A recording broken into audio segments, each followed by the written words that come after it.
Poni koth oko chwe kuom thuolo mar dweche adek mabiro to gwenge mathoth kamoting'o mag Nairobi biro bedo kod midhiero.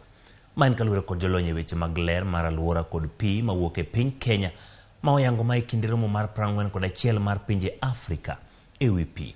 Motisi ni African Water Sanitation mobagi e piny Cote d'Ivoire boma ma Abidjan. Jatatije kambi mar keyo pi Limuru bi Margaret Maina kane twak e romono oyango ni oro mamedo neno e piny Kenya nyalo biro weyo ka ipimo ne oganda pi magitiyo godo chieng' kod chieng'.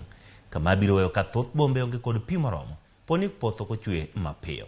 Korka kore Laktar Leonita Sumba ma en jakom mar joma mine molony e weche mag alwora kod ler gi pi yango ni gintiere chenro mar keto kenge ka gitwak gi jokanyo mar manyo yore mag puko pi taka makare mar keto ler e aoche kod nembe.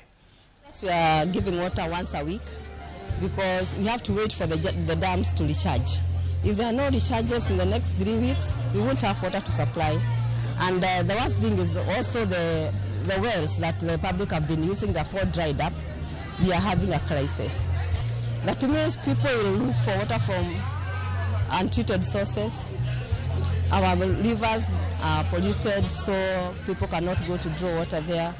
Maeneo mengi Kenya kumekosekana na mvua na kwa hivyo kumekuwa na ukosefu wa maji.